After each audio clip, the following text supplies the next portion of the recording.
Hello everybody, it's Bob Zimmer, Member of Parliament again. Are you aware of the risk we face from Russia and other countries on our border? I ask in committee why this critical NORAD facility was said to be no longer necessary by this government in 2021. It's now up for sale and other countries, namely China, are showing interest. Check out their answer. It's a pleasure to be at INAN again, and happy National Indigenous Peoples Day to everybody out there. I'll get right into it. So, Mr. Coates, I can completely relate to what you've been talking about, and other experts on the Arctic, Hubert and Wallace, really appreciate you guys digging into this. I was in Inuvik last week at our most active NORAD location in the Arctic and was alarmed by what I saw. There has been many concerns regarding our Canadian sovereignty and security from our territorial premiers, provincial premiers, and heard the same firsthand from many of our northern Indigenous residents.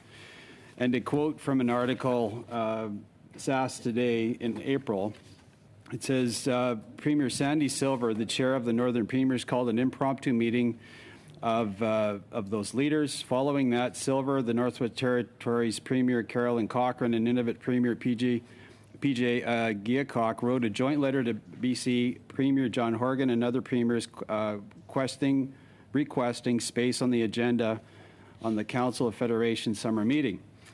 And this is all about Arctic sovereignty and security. The quote from Premier Silver, "It's time that Canada does the same. Russian actions are threatening global security and the international rules-based order." I'll continue. Instead of strengthening sovereignty and security in our Arctic, I saw this government putting up a for sale sign on a crucial NORAD facility known as the Green Hangar in Inuvik and getting rid of other essential equipment.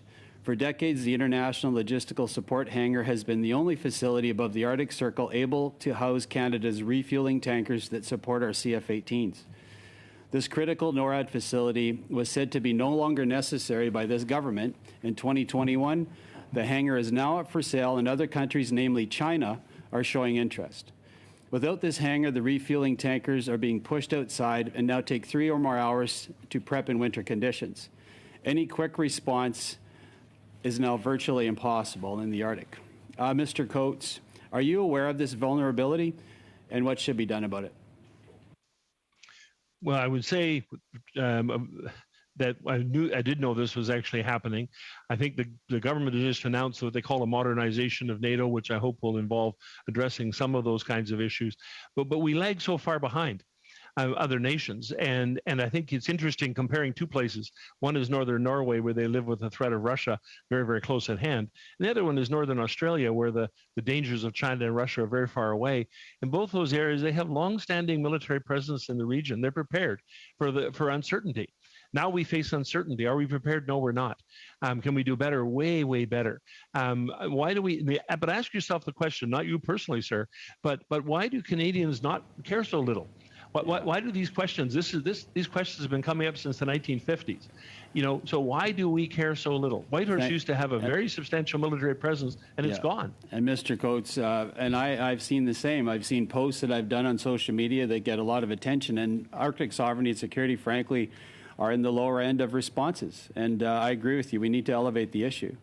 But in speaking about the grandiose announcement of almost $5 billion for NORAD and part of our Arctic sovereignty and security, Nanocivic, I can just bring that up. That's a project that's been long promised but not delivered. This government's been in power for 6 years, still unrealized. An article from CTV, military hopeful, new Arctic port will open in 22, but significant uncertainty remains. The Canadian military says there are no guarantees that its long-delayed Arctic naval station will finally be open next year, prompting defense critics to call the ongoing construction delays confounding and dangerous. Mr. Coates, again, back to you. A lot of promises can be made. They've been made in the past by this government. Another $4 billion, $5 billion in 20 more years. But again, outcomes. Promises versus outcomes. Maybe just comment on that. What needs to be realized, or what needs to be done to see these promises made into outcomes? short thing is you need Canadians to really care about this. What happens is Canada gets interested in the North when somebody threatens it, whether it's the Russians, whether it's the Americans, when somebody sort of raises their head, whether it's the Polar Sea or the Manhattan voyages from the 70s and 80s. Then we get all agitated. We say we're going to do something, and then we don't. And we lose interest and we lose focus. When I say that, partly, of course, it's the governments who are not following up, but it's also the Canadian public. And one of the realities is the Canadians are a southern-focused nation living mostly close to the Canada-U.S. border.